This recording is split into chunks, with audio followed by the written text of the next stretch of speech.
Good morning, West End. Will is reminding me that I'm not as tall as he is. And he's right. Hardly anybody is. I'll put this here. You know, I was ordained in this church 10 years ago. And I have not been back to the pulpit to preach since then. I preached over Zoom last week, and it's really a wonderful experience for me. And I want to thank Will and Bridget and all the leadership and you for welcoming me back. Thank you so much. And since I didn't want to look surreptitious or take off my mask, I'm going to drink some water right now.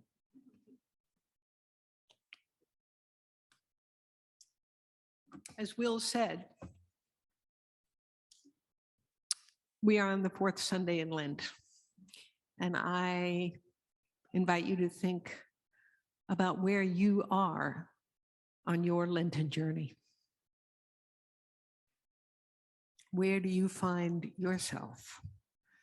Lent makes travelers of us all, and yet it is a season that particularly requires that we stop, be still, and reflect.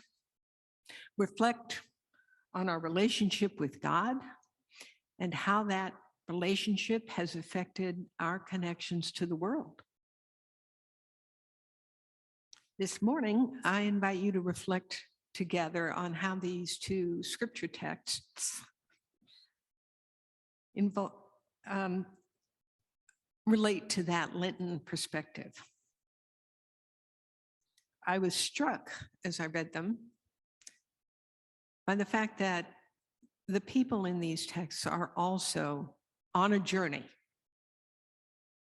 Jesus is on his way to Jerusalem, and the people of God are at the beginning of the end of their journey from Egypt.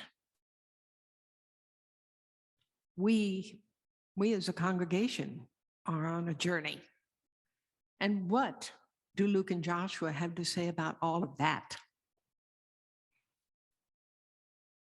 Luke tells us a story that no other gospeler tells about Jesus on his last journey. After 3 years of itinerant ministry, he's finally turned his face to Jerusalem and going there, knowing what will happen when he gets there.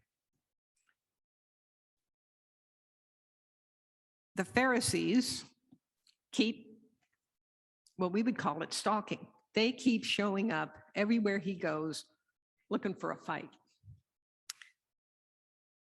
In this particular encounter, they've been complaining because he keeps bad company. And Jesus responds with the story of a family that they would have considered to be seriously dysfunctional.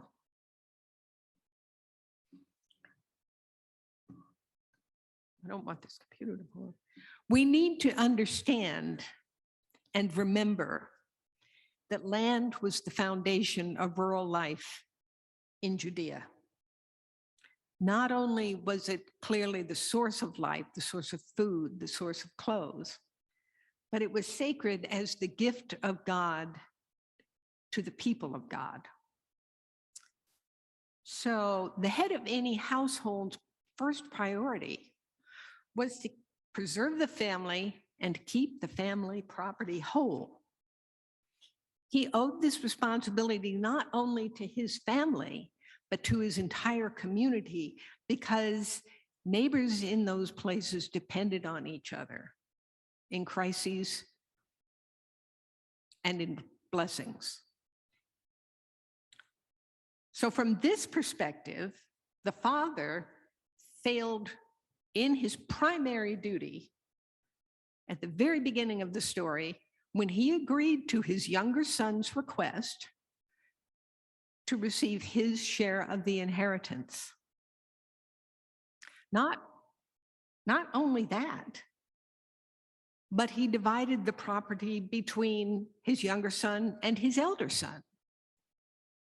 We might regard that as treating the two sons equally, being fair. But in Judaic tradition, he violated another important principle. Property did not pass from one generation to the next while the father was alive. So not only the younger son, but the older son signaled that they regarded their father as dead when they accepted this gift. You can understand the neighbor's concern. They would have been further outraged upon discovering that this no good younger son had not only lost his property, but he had lost it to Gentiles whose pigs he had been keeping in that far country.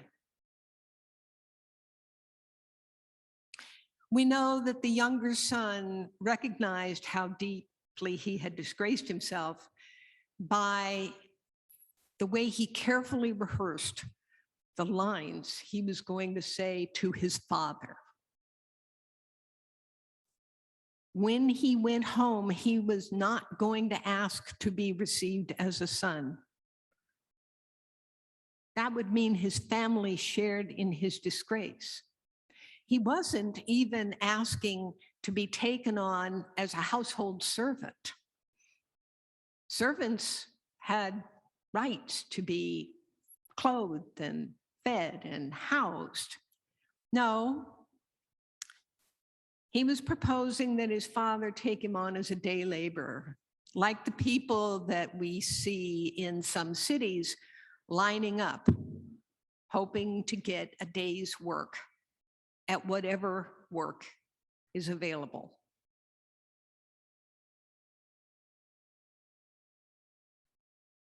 If his father had taken him on those terms, the neighbors might have been okay with that. No disgrace there to the family. His brother might not have been offended and protested. But those were not the terms of his father's reception. Jesus says he ran to meet his son when the young man was still far off. You know, men like this father really weren't supposed to run. It was an affront to their dignity. It set aside all propriety. This father didn't care. Perhaps he'd never stopped looking down the road for that son, hoping against hope that he would show up. When he reached the boy, he didn't even wait to hear that carefully rehearsed apology. He called for a ring and a robe, the best robe, which were symbols to the public, to everyone, that he was taking this boy, back as his son. He was to be considered a member of the family. And then he threw a big feast. A fatted calf is enough to feed the village. So he was inviting the neighbors. And that laid him open to insult. Remember, he had ignored rules that were fundamental to the proper workings of the social order. So this disgrace was not just a family affair. He could invite the neighbors, but if they were really offended, they might not show up. You ever planned a party and wondered if people would come? If they didn't come, it would be a serious blow, not only to the father's position in the village, but to his family's position. But in his joy, the father was prepared to risk that humiliation. The elder son's refusal expresses that outrage against society's expectations. He does have a personal axe to grind. He doesn't appear to care about family restoration, and he may not want to support his younger brother as he would have to do. Or maybe he was just one of those people who likes to cling to their resentments because they don't know how to let them go. His complaint to his father seems a bit disingenuous. After all, he's been slaving away all these years on his own behalf. That's his property now. So his father speaks the simple truth when he says, "All that I have is yours." And note that his father does not try to command him to come in, but pleads with him to join in restoring the family as a whole. Against all insult, against all common decency, this father insists that they really have to return, have to celebrate the return of their son and brother, not just privately, but publicly. Why? Because the young man had been as dead to them. Maybe he deserved it, but that didn't keep the father from grieving for him. Death is the end of so many earthly opportunities for us to change, to grow, to learn, to reconcile, maybe to heal. Only because this prodigal son was not dead could he come to himself, realize who he had been and who he had become, and take the risk of going back. As his father said, "Your brother was dead, and now he is alive." We have opportunities now for healing, reconciliation, and restoration that we thought were gone. Now he is alive, and all those possibilities have returned. How can we do anything but rejoice? We don't hear what the elder brother said. We don't know how the story came out. It might not be so easy for him to let go of his resentment, his fear of the future, his outrage. I don't think it's always easy for us as participants in a very polarized society. Generous reconciliation doesn't always come easy. I do think it is significant that Jesus gives the Father the last word. He comes down on the side of extravagant welcome, even and perhaps especially to those who don't deserve it. After all, isn't that what God has given us?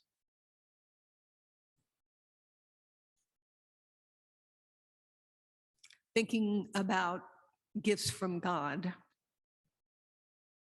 leads me to the passage from Joshua. It's a simple story. The people who celebrated Passover at that camp were the children of the people who left Egypt with Moses. This second generation knew no other life than wandering in a dry, dusty, and when I saw it, rocky desert. We're told that they had survived for decades on manna that God sent daily. Always the same food every day, and just enough to keep them through that day.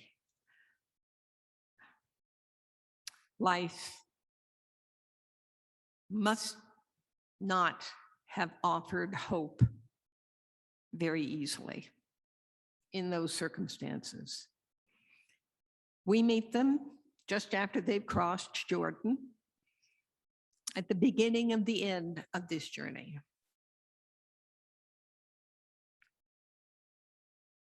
I was really struck that on that night, in between the wilderness and Canaan, they kept Passover. It was the 14th day and they were supposed to, but what a rich feast. They actually ate food from the land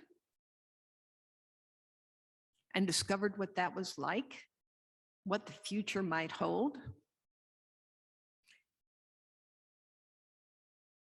I imagine that, like me, many of you have been to Passover Seders. Those that I have attended have been celebrations of God's protection for her people in bringing them out of captivity. They offer thanks and recognition that God has done more for them than they could ever have expected.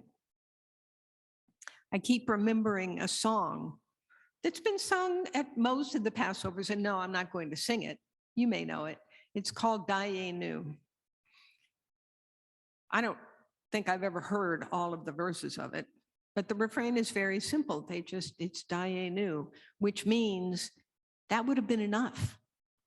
And what they mean is that for God to bring them out of slavery, that would have been enough. For God to lead them in the wilderness, that would have been enough. For God to send manna, that would have been enough. And on through history.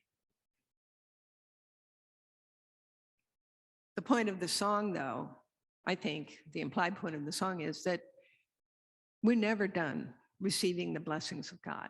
The gifts do just keep on coming.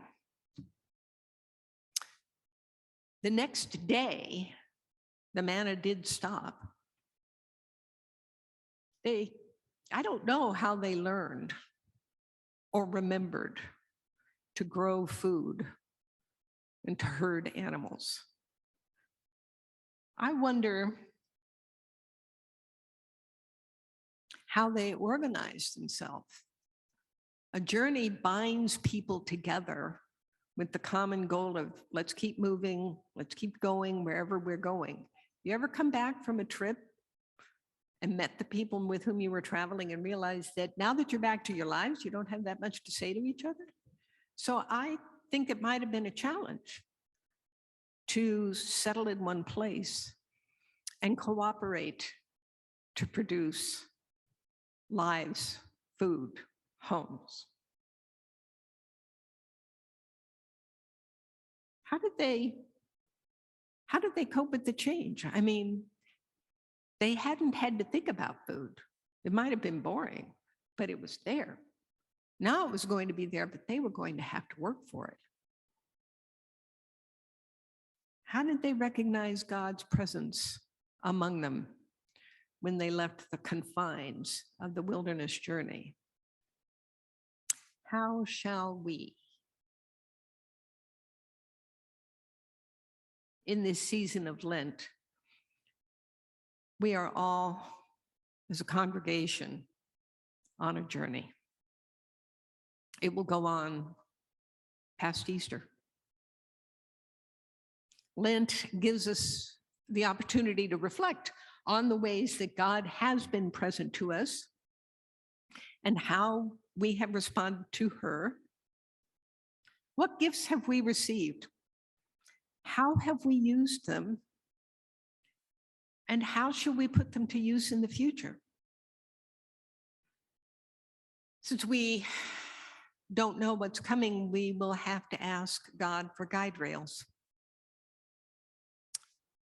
I think taking time to celebrate the blessings we've received, to acknowledge them, is one guide rail, one moment to remember the presence of God.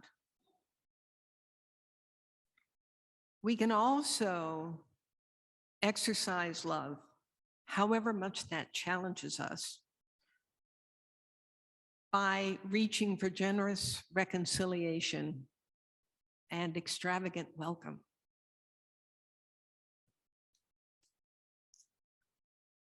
When we pray for God's blessing, I think that we ask her to inform our instincts, guide our decisions, shape our hearts and minds, support us in our service, make our work productive, and comfort us in all our pain. As you reflect, remember, and celebrate in Lent and throughout the future, may God bless you on your journey.